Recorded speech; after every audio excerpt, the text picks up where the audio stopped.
Assalamualaikum warahmatullahi wabarakatuh. Alhamdulillahilladzi hadana lihada wa ma kunna linahtadiya laula an hadana Allah. Asyhadu an la ilaha illallah wahdahu la syarika lah wa asyhadu anna Muhammadan abduhu wa rasuluh. Allahumma salli wa sallim wa barik ala hadzal nabiyil karim Nabiyyina Muhammadin sallallahu alaihi wasallam wa ala alihi wa sahbihi wa man tabi'ahu ila yaumiddin. Amma ba'du fa ibadallah ittaqullah li'anna Allah ta'ala yaqul fi kitabihil karim wa huwa asdaqul qailin ya ayyuhalladzina amanu ittaqullaha haqqa tuqatih wa la tamutunna illa wa antum muslimun.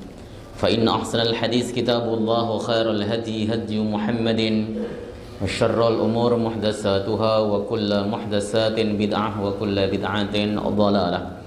Alhamdulillah, segala puji bagi Allah Subhanahu wa taala, Tuhan semesta alam yang telah memberikan kita nikmatul iman, nikmatul Islam, nikmat sehat badan sehingga kita bisa kembali melaksanakan ibadah salat maghrib berjamaah disambung dengan halaqah sejenak dalam rangka membahas agamanya Allah Subhanahu wa taala.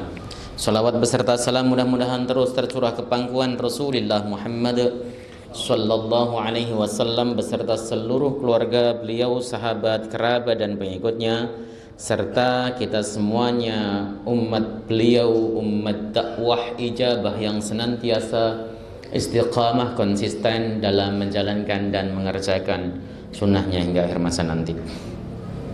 Kita akan membahas kembali kitab Taisirul Alam Syarah Umdatil Ahkam sampai hadis nomor 159. Bismillahirrahmanirrahim. Rabbana la ilma lana illa ma 'allamtana innaka antal alimul hakim wa tub 'alaina innaka antat tawwabur rahim. Rabbana shrah lana sudurana wa yassir lana umurana wahlul 'uqdatam min alsinatina yafqahu aqwalana. Bismillahirrahmanirrahim. Al-hadithut tasi' wal khamsuna ba'dal mi'ah. Hadis yang nomor 159. An Ummi Atiyah Al-Ansari radhiyallahu ta'ala anha. Dari Ummu Atiyah Al-Ansari, semoga Allah ridha kepada beliau. Qalat, beliau berkata, nuhina anittiba'il janaizi. Kami dilarang untuk mengikuti jenazah. Yang dilarang itu adalah Ummu Atiyah dan sejenisnya, yaitu kalangan perempuan.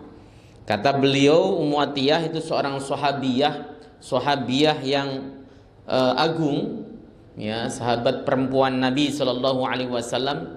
Beliau menceritakan bahwa beliau dilarang. Siapa yang melarang? Pasti sahibus syariah, yaitu Rasulullah sallallahu alaihi wasallam. Dilarang untuk apa? Anittiba'il janaizi, untuk mengikuti jenazah walam yu'zam alaina, namun tidak diharamkan atas kami. Dari hadis ini berarti ada larangan Rasulullah tapi tidak memiliki implikasi hukum haram. Jadi ini harus dipahami, tidak semua hal yang dilarang oleh Nabi Shallallahu Alaihi Wasallam itu berimplikasi pada hukum haram. Hukumnya pasti haram itu tidak. Salah satunya ya ini, ya, Ummu Atiyah atau perempuan pada zaman Nabi dilarang Nabi Shallallahu Alaihi Wasallam untuk mengikuti jenazah, namun tidak diharamkan. Makanya ada kaidah fikih yang berbunyi al-aslu atau an-nahyu lit-tahrim. Larangan itu adalah haram, atau al-aslu fin nahyi at-tahrim. Hukum asal dalam larangan itu haram. Namun, ya, kecuali illa ayyadulla ad-dalilu alal makruh. Ya, kecuali ada dalil yang menunjukkan atas kemakruhannya, maka larangan tadi tidak menjadi haram, tapi justru lari kepada hukum makruh karena ada dalil yang memalingkan pada hukum haram. Saya kasih contoh. Nabi SAW melarang kita untuk makan minum sambil berdiri. Itu clear ya, larangan ya, Nabi melarangnya. Tapi apakah makan minum sambil berdiri itu haram? Itu jadi pertanyaan. Sehingga ketika ada orang makan sambil berdiri langsung kemudian, duduk lu makannya. Jadi kita ingkari keras.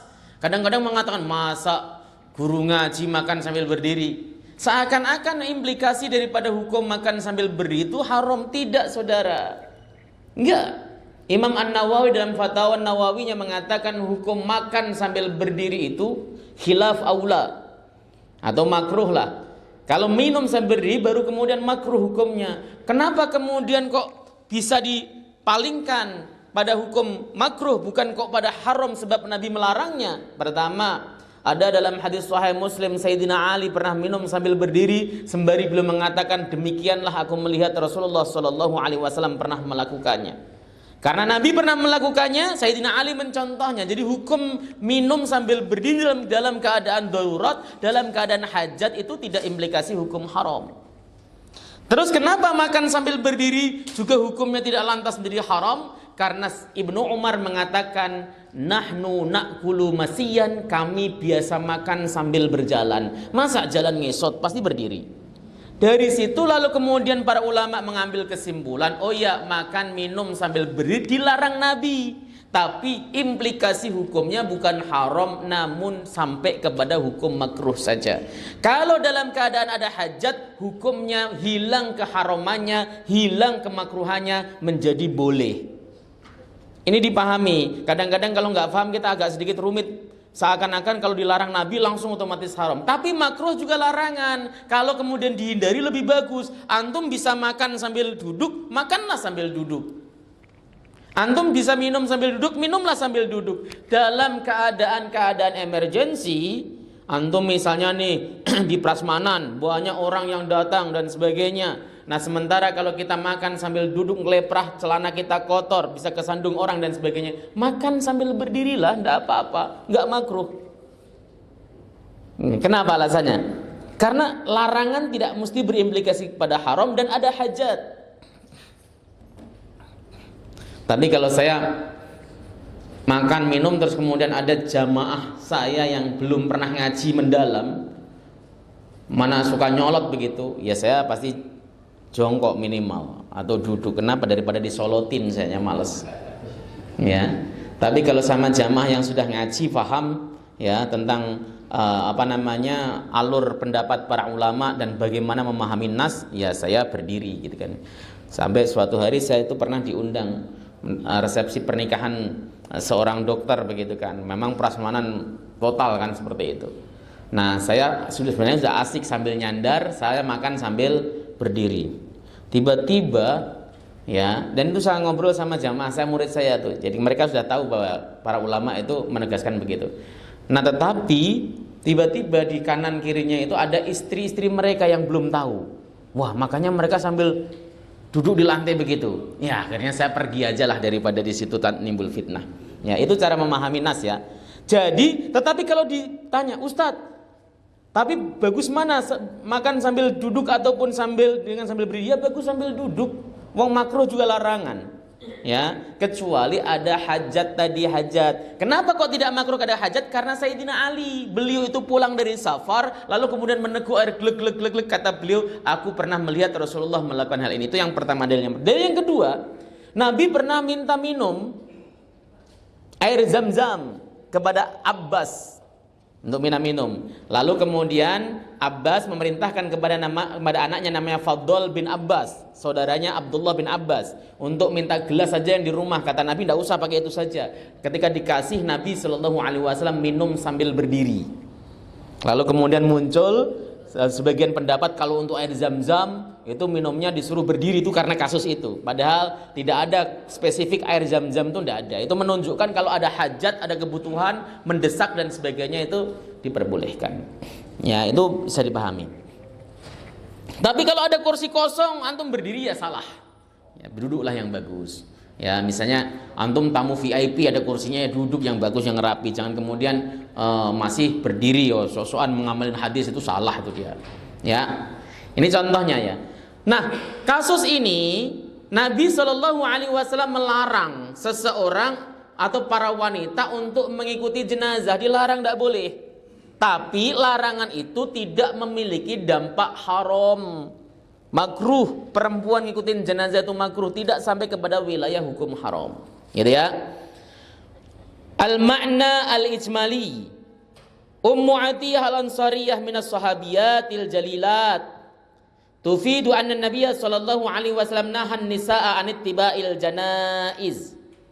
Ummu Atiyah al-Ansari, beliau perempuan Ansor, itu merupakan salah satu sahabat yang agung. Sahabiah itu sahabat perempuan yang agung. Ya.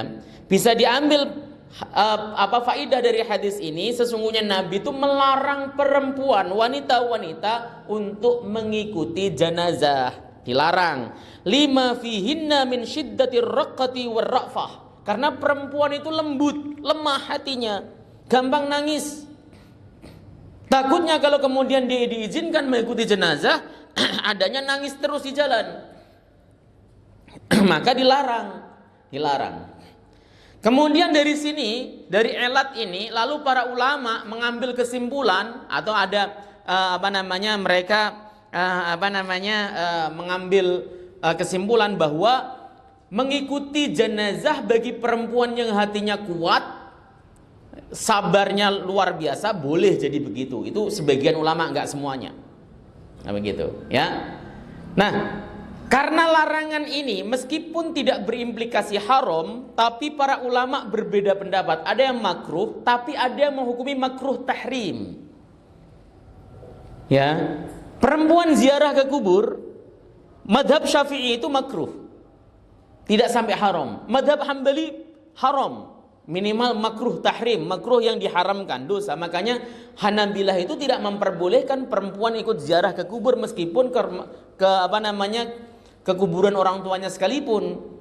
Makanya sampai hari ini perempuan pun tidak boleh untuk masuk ke Baqi, masuk ke Ma'la, tidak boleh, paling dari jauh, ya, karena memang itu yang menjadi pendapat mereka. Kalau Syafi'iyah hukumnya makruh. Ya, jadi perempuan itu hatinya lemah. Nah, makanya karena dia hatinya lemah, tidak diizinkan untuk ngikuti jenazah, takutnya tadi dia sedih terus. Walaisa ladaihinna sabrur rijal wa tahmilhum lil masaib.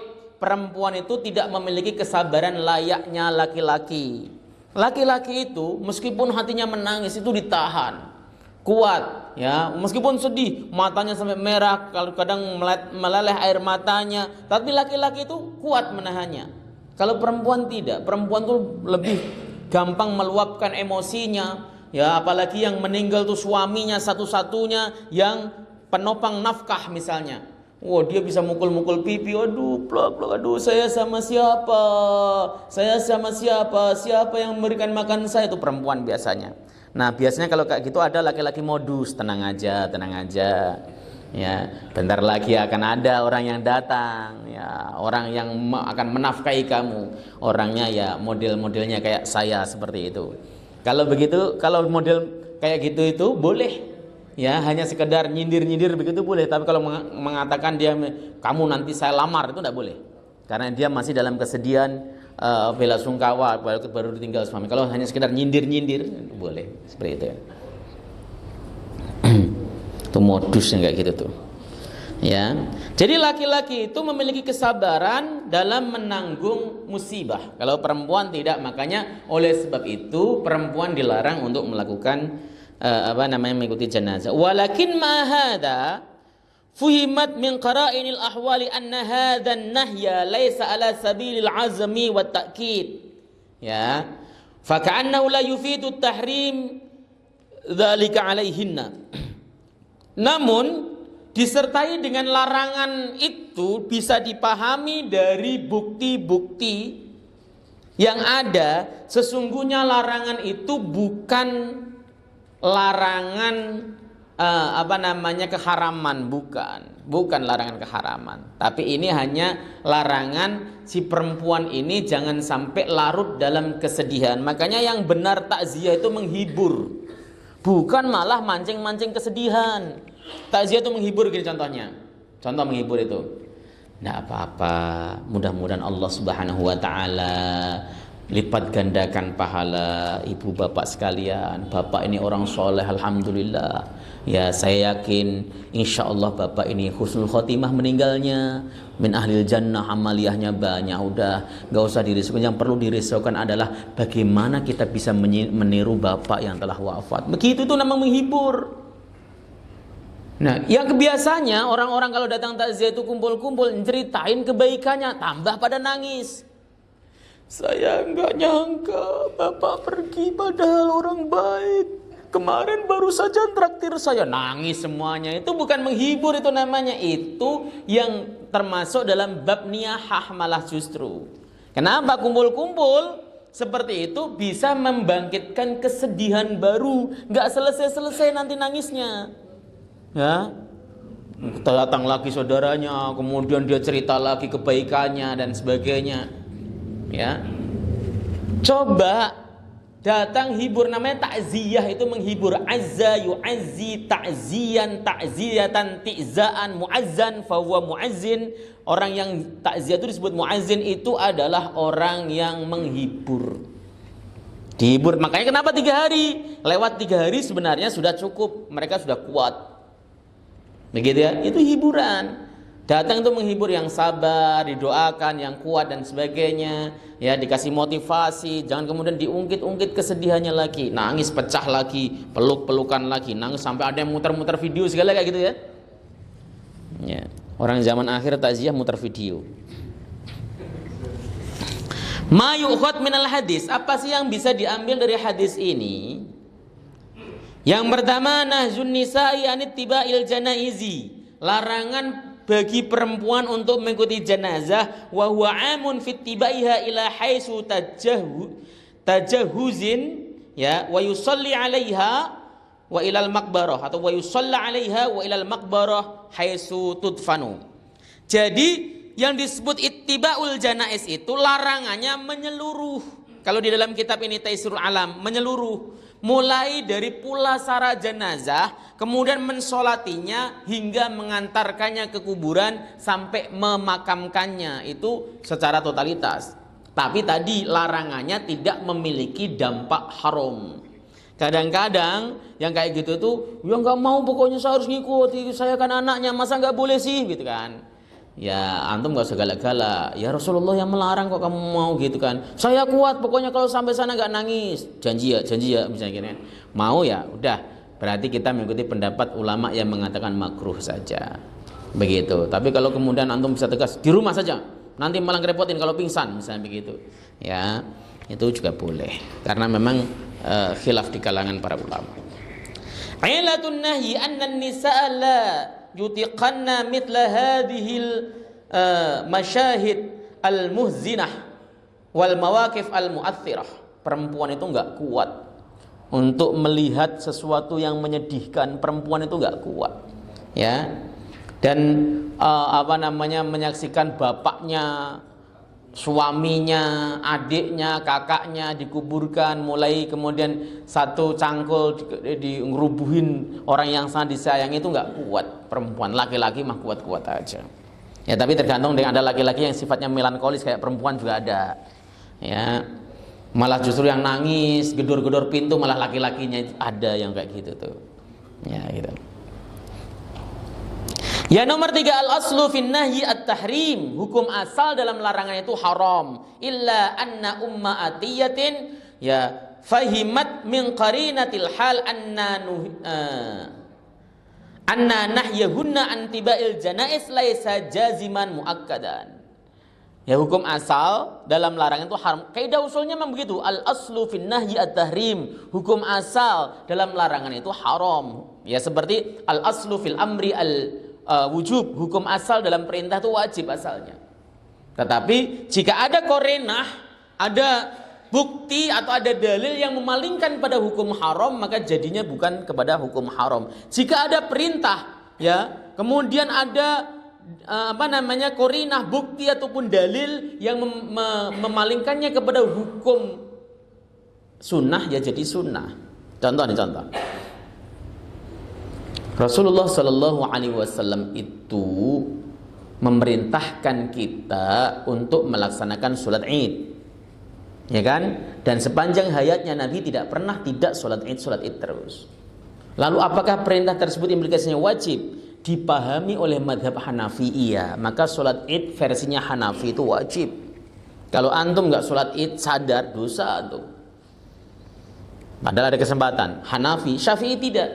Itu tetap sunnah hukumnya meskipun diperintahkan, meskipun Nabi tidak pernah meninggalkannya. Lu kok bisa? Apakah ada dalil yang memalingkannya? Ada. Hadis sahih Muslim.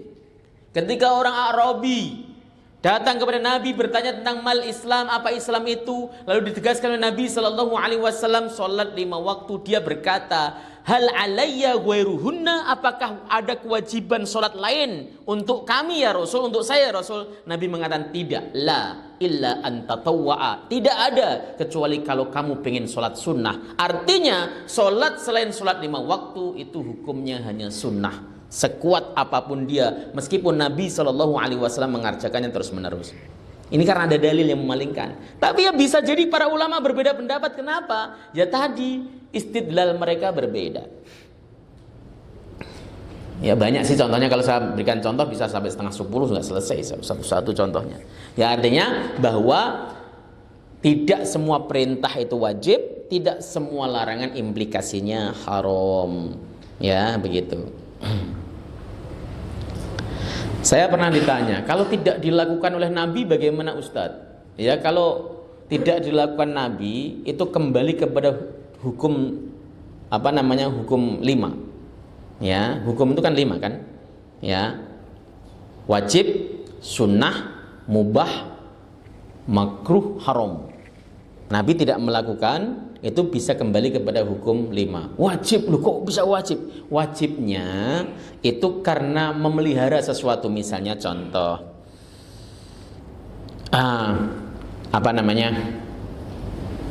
kita kalau naik motor pakai helm itu wajib apa tidak kira-kira? Ya wajib. Kalau naiknya helm di Jalan Sudirman wajib. Kenapa? Karena tadi memelihara jiwa. Ya, kembali kepada kuliatul khamsah. Ya, pokok ajaran Islam yang 5, hifdzun nafas. Ada hifdzuddin, hifdzun nafas, hifdzul mal, hifdzun nasl, dan hifdzul aql. Ada 5 itu. Nah, memelihara jiwa itu wajib. Kalau antum, saya kalau pakai helm, kalau memang waktunya mati ya mati Pak. Enggak pakai helm kalau enggak waktunya mati. Ya betul. Cuman kita itu suruh hifdzun nafas, memelihara jiwa kita. Maka memakai helm jadi hukumnya wajib kayak gitu tuh. Diaman Nabi, tidak ada Nabi naik onta pakai helm. Makanya hukumnya kembali kepada al-kuliah khamsah. Ini bukan masuk dalam kategori ibadah loh ya. Ini diingat-ingat, ibadahnya bukan mahdoh. Kalau ibadah mahdoh harus ada dalil dari Al-Quran maupun sunnah Nabi SAW. Kalau tidak boleh kalau ibadah mahdoh. Nah pakai helm kan bukan ibadah mahdoh, ibadah ghairu mahdoh. Terus apa lagi? Ya, banyak sih contohnya, misalnya contoh naik motor pakai rem yang pakem itu juga jadi wajib. Ya, bahkan saya itu mengikuti pendapat ulama menaati lampu merah itu wajib. Ya, sebab kalau enggak antum bisa diserempet sama kontainer. Makanya jadi wajib hukumnya itu seperti itu. Kenapa? Itu bukan kok wajib yang kemudian memiliki seperti antum meninggalkan sesuatu hal yang sifatnya fardu ain atau apa ya, seperti itu ya. Bukan. Jadi ini bisa dipahami seperti itu. Nabi tidak melakukan sesuatu, tapi apa yang tidak dilakukan Nabi pada masa Nabi kalau dilakukan sekarang bisa haram Pak? Bisa. Ya, Nabi tidak pernah scroll TikTok. Antum scroll TikTok perempuan-perempuan yang vulgar ya haram, seperti itu ya. Jadi tark itu yang tidak dilakukan oleh Nabi itu bisa masuk kepada hukum 5 tadi. Ya, seperti itu. Ini kalau bahasa usul fikih Pak. Baik, lakin qala Ibnu Daqiqil 'Id, tetapi Ibnu Daqiqil 'Id berkata qad waradat ahadisu ya adallu ala tashdidi fi ittiba'il janazah aksara mimma yadullu alaihi hadzal hadis. Namun banyak hadis yang lebih menunjukkan ya tasydid, syiddahnya, kerasnya larangan untuk mengikuti jenazah ya melebihi dari apa yang ditunjukkan pada hadis ini. Seperti itu. Memang ketika kita mau mencoba untuk menarik konklusi hukum fikih dari hadis, kita memang harus memperhatikan banyak hadis. Tidak bisa Pak, Bapak nemu satu hadis lalu kemudian merasa bahwa ini harus saya amalkan, dan kemudian jika ada pendapat ulama yang tidak sesuai pendapatnya ulama harus kita buang jauh-jauh. Itu tidak seperti itu. Kita lihat dulu hadisnya. Hadis ini sahih apa tidak? Yang pertama sahih. Oke, baik, sahih, diterima. Hadis ini ada mukhtalafnya enggak? Oh, ternyata setelah ditanya ada mukhtalafnya. Mukhtalaf itu artinya yang menyelisih hadis ini ada enggak? Ya, yang berlawanan dengan hadis ini ada enggak? Oh, ada ternyata. Kalau ada ya dihadapkan. Pertama dihadapkan. Oh, ini hadisnya harus dipahami proporsional. Bisa dijamak kok, bisa dijamak, artinya dipahami secara proporsional. Namanya jamak itu dikompromikan sehingga dua-duanya bisa diamal. Oh, enggak bisa ternyata ini. Oh, kalau begitu masuk ke tahap kedua. Mana dua hadis ini yang paling sahih? Ini sahih, tapi ini paling sahih, kuat lebih sahih. Maka yang dipakai yang paling sahih.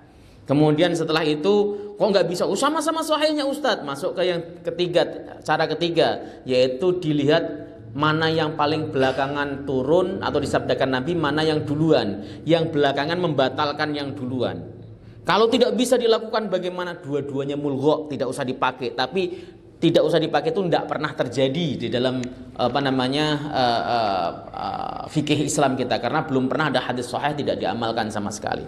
Itu banyak teladannya, banyak contohnya. Ya, ada hadis satu sama lain kita sering mengatakan, oh ini hadisnya sahih, saya pegang ini. Ternyata ada hadis lain yang menyelisihinya. Menyelisihinya betul-betul menyelisih 180 derajat. Contohnya apa? Contoh tentang sunnahnya menggerakkan tangan pada saat tasyahud. Itu ada hadis yang menyelisihi, total menyelisihi.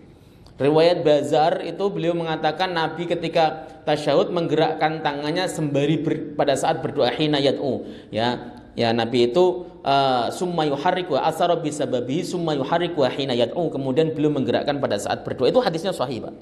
Dari Wa'il bin Hujr. Tapi hadis ini ada mu'taridahnya, ada mu'taridnya, pelawannya, yaitu hadis dari Sunan Baihaqi, ya, riwayat dari Abdullah bin Zubair bin Awam. Beliau ya melihat salatnya Nabi, ketika beliau tasyahud beliau isyarah dengan telunjuknya, walam yuharrikha hina yad'u, dan beliau tidak menggerakkan pada saat berdoa.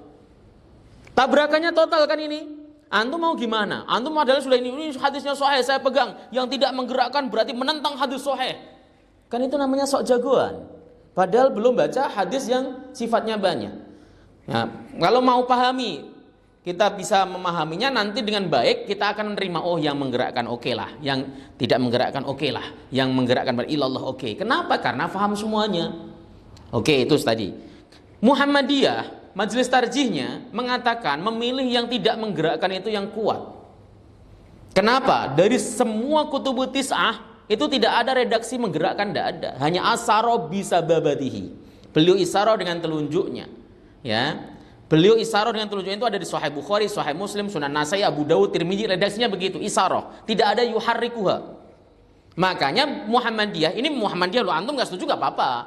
Muhammadiyah mengatakan hadis Wa'il bin Hujr yang mengatakan menggerakkan itu meskipun sahih dihukumi syadz. Karena apa? Nabrak rawi-rawi yang siqah, yang banyak. Itu di dalam ilmu hadis itu ada hadis sahih jika bertabrakan totalitas dengan semua banyak rawi maka dia menjadi syadz. Ya, biarkan Muhammadiyah itu dengan istihadnya. Kalau antum kemudian mengatakan saya ikut menggerakkan Ustadz, saya akui hadis itu yang tidak menggerakkan ada hadisnya sahih juga para ulama. Tapi kami tidak memberlakukan kompromi, tidak. Karena dua-duanya hadis sahih, tidak bisa ditahrij, dua-duanya sahih. Maka kami pakai kaidah yang ketiga, al-musbit muqaddamun 'alan nafi, yang mengatakan menggerakkan harus didahulukan daripada yang mengatakan tidak. Kan clear, selesai. Artinya antum sudah menggunakan pendekatan usul fikih, bisa diterima. Enggak kayak tadi yang saklek. Ini hadisnya jelas menggerakkan, berakkan. Ente menyelisih Rasulullah, begitu kan. Yang lebih tragis dan bikin saya mangkel itu kalau ngajar ngaji itu. Selalu ditanyain, dari semua perbedaan tadi, mana yang sesuai dengan Rasulullah? Ya sajab sesuai semua, Pak. Hanya pemahamannya para ulama yang berbeda sesuai semuanya. Yang enggak menggerakkan sesuai Rasulullah, yang menggerakkan sesuai Rasulullah, yang menggerakkan pada saat ilallah juga sesuai Rasulullah. Karena apa? Mereka melakukan ijtihad itu bersumber dari hadis Nabi. Gitu loh. Itu kadang-kadang tuh pas ditanyain begitu agak sedikit mangkel, mau marah ya gimana mau ditanya. Tapi herannya yang nanya orang itu mulu dan kemudian pertanyaan juga itu mulu. Apa kemarin nggak paham apa gimana? Ya, makanya perlu kita buka wawasan yang luas dalam masalah-masalah fikih. Kita pahami, kita paham dalilnya. Oh iya, saya ngamalin yang ini, teman saya begitu, enggak masalah. Yang salah itu ketika kemudian kita mengatakan ini loh yang paling, ini loh yang sesuai Rasulullah, yang itu tidak sesuai. Coba sedekap, mana yang sesuai dengan Rasulullah? Diletakkan di mana? Di sini, apa di sini, apa di sini, apa di pusar, apa di los, mana yang sesuai dengan Rasulullah? Ya, kenapa Pak? Diskusi masalah hadis tentang sedekap yang pas di atas dada, itu para ulama berbeda pendapat tentang kesahihannya. Itu jadi persoalannya. Makanya kemudian mana yang sesuai dengan Rasulullah? Ya sesuai semuanya. Yang penting ada ilmunya. Yang nggak sesuai itu, yang nggak ada ilmunya ngotot itu nggak sesuai Rasulullah. Begitu ya. Ini supaya kita paham. Harusnya antum itu belajar mustalah hadis benar-benar belajar, bukan hanya ini kan belajar matan dan syarah hadis, bukan mustalah ini. Meskipun saya sudah sedikit banyak memasukkan mustalah di dalam kajian saya. Babun, hadis yang berikutnya ya. Babun fi mauqifil imami minal mayyit. Bab tempat berdirinya imam ya dari si mayyit. Jadi di posisi mana sih imam itu berdiri pada saat ada jenazah, kita mau mensolati jenazah? Apakah ngasal ataukah ada aturannya? Begitu kan? Ternyata ada aturannya. Islam itu berdiri saja dalam sholat jenazah diatur. Begitu. Ini kaitannya dengan jenazah perempuan yang pertama ini. Al-hadisu as-situna ba'dal mi'ah. Hadis yang nomor 160. An Samurah bin Jundub radhiyallahu ta'ala anhu qala sallaitu wara'an nabi sallallahu alaihi wasallam ala imra'atin matat fi nifasiha faqama wastiha boleh ya. Aku sholat di belakang Nabi sallallahu alaihi wasallam atas jenazah perempuan yang meninggal karena nifas. Jadi dia proses lahiran dia meninggal. Maknanya ala nifasihi itu, fin nifasihi itu ada dimaknai dia meninggal pada masa nifas. Nifas itu kan masanya lama, ya. Paling sedikit lahdoh. Biasanya orang normalnya 40 hari, maksimalnya 60 hari. Tapi ada orang yang ketika lahiran langsung sembuh, nggak keluar dari nifas, ada gitu. Konon adalah Fatimah binti Nabi Shallallahu Alaihi Wasallam. Tapi normalnya perempuan 40 hari.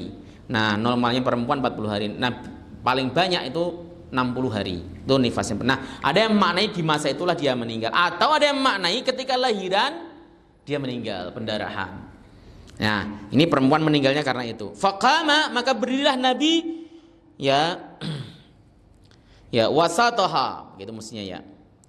Nabi berdiri di tengah-tengah jenazah. Mohon maaf, ini jenazah perempuan ini kepalanya, Nabi berdiri di tengah nih, tengah. Kenapa begitu? Antum kan kadang-kadang berpikir, kenapa sih kalau perempuan justru kita kalau nyolati di tengah-tengah jenazah persis? Ya, mohon maaf, kan berarti kan dekat dengan aurat kubronya begitu. Kenapa laki-laki malah justru tempat punggung? Dulu Pak, sebelum diciptakan atau sebelum jenazah itu dibelikan kurung batang, jenazah itu terbuka Pak ketika disolati. Nah, Nabi di tengah itu tujuannya menutupi laki-laki lain yang sholat di belakangnya. Itu ditutupi oleh Nabi Shallallahu Alaihi Wasallam. Kalau nabinya harus jelas orang yang hebat lah. Laki-laki lain itu ya mohon maaf ya, kadang-kadang ngeres juga pikiran sama jenazah itu. Yang kayak gitu itu dihindari di Islam, dijaga. Nah, sekarang sudah ada kurung batang, sudah kurung batangnya kemudian ditutupi, sudah nggak terlihat lagi. Dulu seperti itu, makanya Nabi menutupinya seperti itu. Ya, nanti ada di tengahnya. Nah, sampai sekarang pun ketika kita mau nyolatin jenazah juga begitu kan. Kalau perempuan di tengah kan, di tengah seperti itu. Al-makna al-ijmal, makna yang ijmali. Shalla Samurah bin Jundub wa ra'an Nabi sallallahu alaihi wasallam hina shalla lamra'atin matat fi nifasha.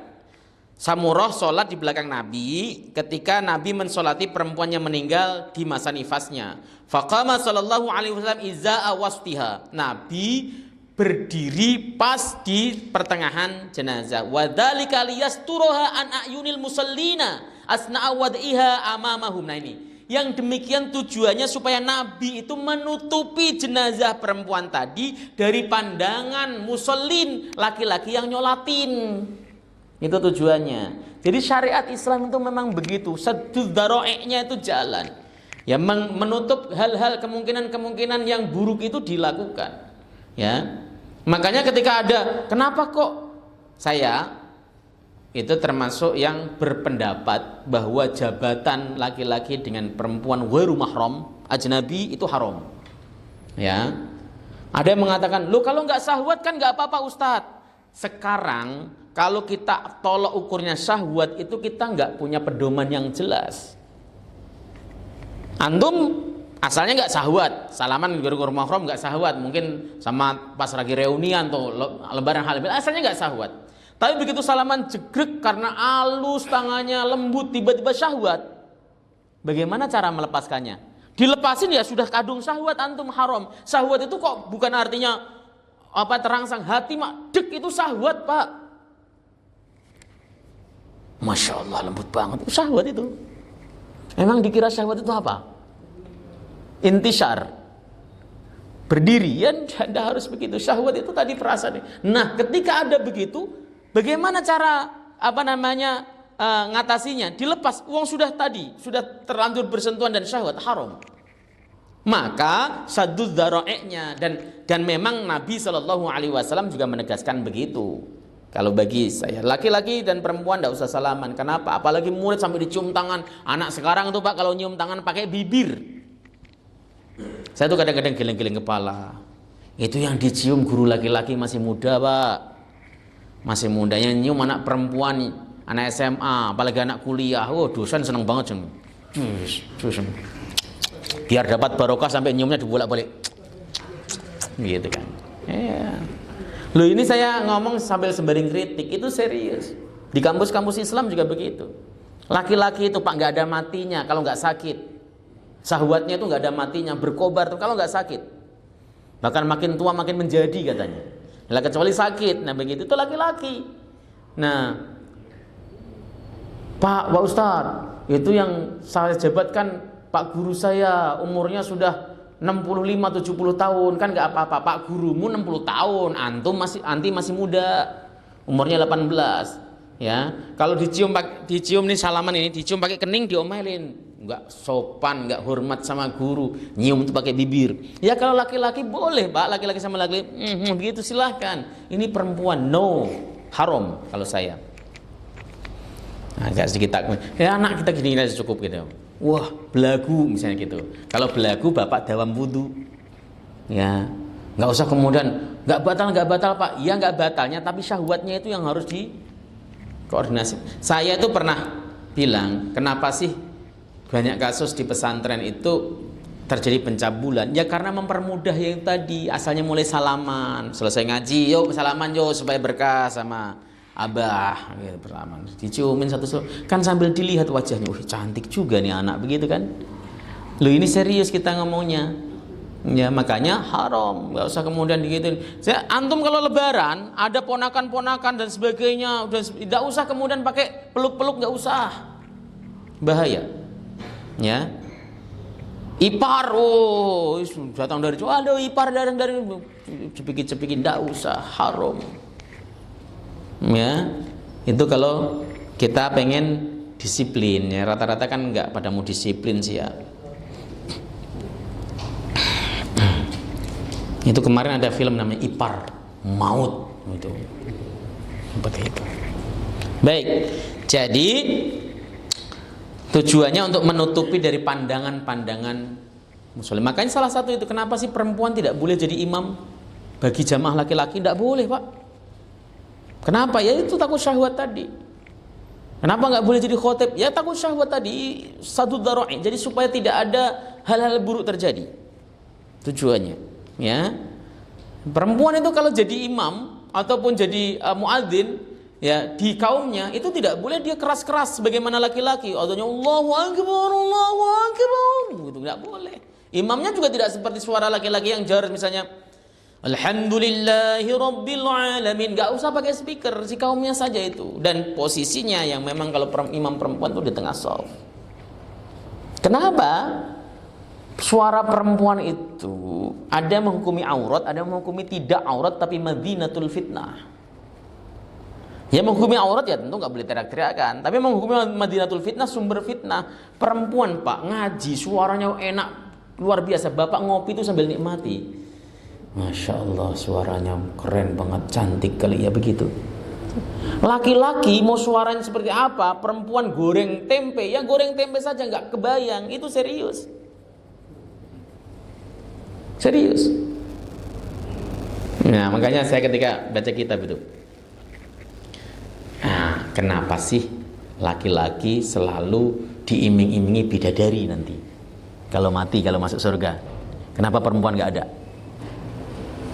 Ya, kenapa perempuan diiming-imingi emas, perhiasan dan sebagainya? Kenapa? Karena memang otak laki-laki ya gitu memang. Serius, mau tua mau muda sama. Kalau antum nggak pada takut bini itu pengen kawin lagi aslinya, karena takut aja. Ya, sebenarnya semuanya pengen. Tanya sama Ustaz Cep, pasti pengen sih. Ya. Lah kalau kita ketemu para ustadz, ketemu ngobrol begitu, ngobrol itu yang diomongin ya kawin lagi. Ya, tapi nggak ada yang berani gitu maksudnya. Ya, bercanda itu sebenarnya ngungkapin batin ya, kalau udah diungkapkan itu serius. Nah itu ada di dalam kitab loh. Jadi orientasi makanya disebutkan bidadari. Nah perempuan itu orientasinya adalah harta dan perhiasan. Ya perempuan itu dikasih, kalau udah dikasih perhiasan luar biasa sayangnya. Ya disuruh bikin kopi langsung dia bikin. Kalau dikasih baru saja dibeliin kalung ya. Ya, tapi kalau nggak dibeliin kalung, bikin kopi, sono bikin sendirilah, udah tinggal ngadu aja kok nggak mau, misalnya seperti itu. Itu salah satu hikmahnya. Karena saya pernah ditanya, Ustadz kenapa sih perempuan nggak dapat bidadara? Yang pertama, perempuan itu suci, dia itu suci dan tetap dijaga kesuciannya sampai surga. Yang kedua, perempuan itu pemalu. Ya, pemalu. Yang ketiga adalah tadi bahwa orientasi perempuan itu adalah seperti itu. Ya. Nah, ini yang dimaksud ini ayunil musallin itu adalah dari mata bapak-bapak musallin masalahnya ya. Laki-laki.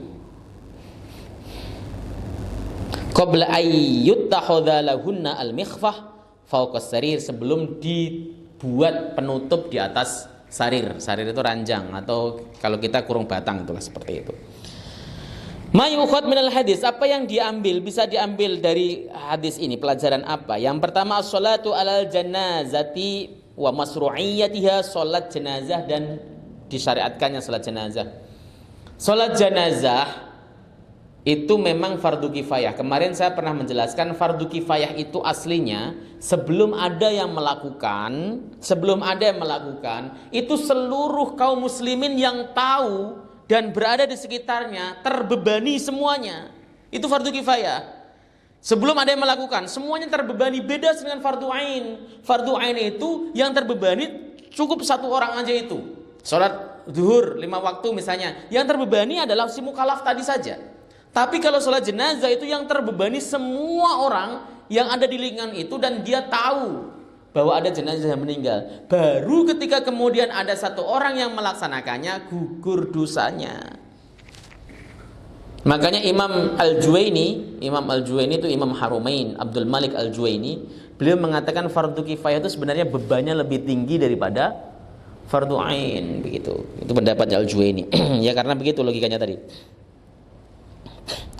Yang kedua, anna mauqifal imami minal mar'ati yakunu wastaha. Jadi berdirinya imam pada jenazah perempuan itu di tengah jenazah, persis di tengahnya. Perhatiannya. Sawaun matat min nifasin aw ghairi, baik dia mati meninggal karena nifas ataupun yang lainnya, posisinya tetap di tengah jenazah. Itu disyariatkan, masruhnya demikian. Tapi kalau kemudian terlanjur misalnya berdiri di mana saja boleh. Ya, bahkan seandainya yang penting ditaruh di depan boleh-boleh saja. Ya, tapi disyariatkannya seperti itu. Karena pernah di suatu masjid itu pernah ada rame geger hanya gara-gara tadi waktu nyolatin jenazah perempuan posisi imamnya salah berdiri. Tidak apa-apa sebenarnya sih, nggak wajib masalahnya.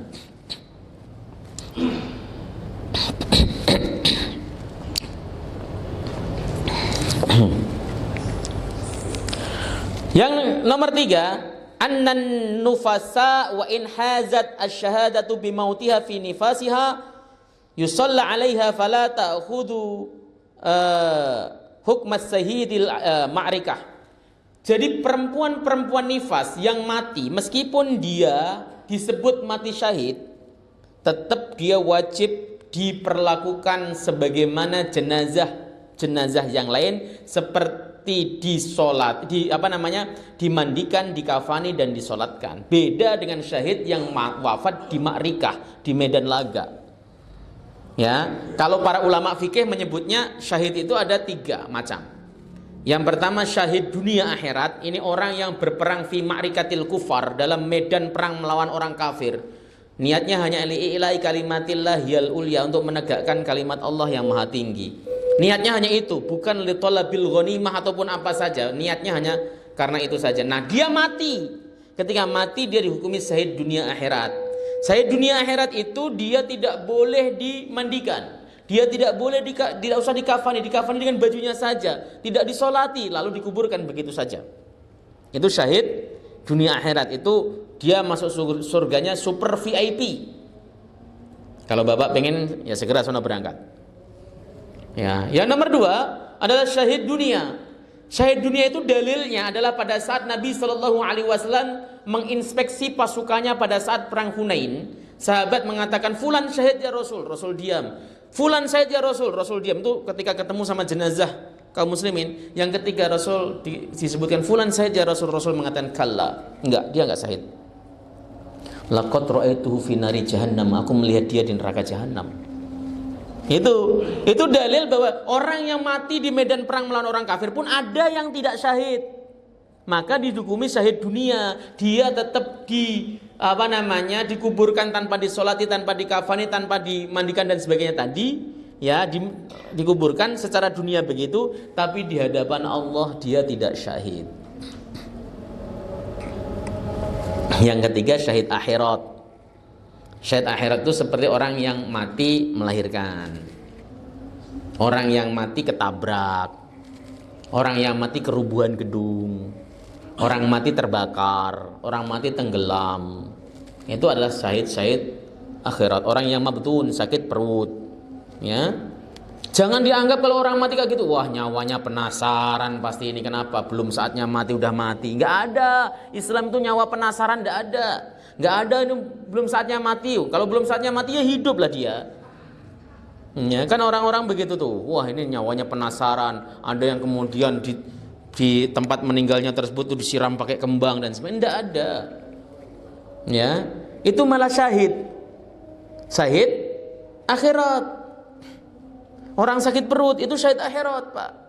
Mati karena sakit perut. Sakit perut itu dengan maksudnya sakit yang ada dalam perut, bukan hanya mulus-mulus saja. Bisa melena, lambung bocor, usus buntu, kanker usus, kemudian apalagi itu namanya, liver, ginjal dan sebagainya ada di usus. Dia adalah orang-orang yang mendapat hukum syahid akhirat.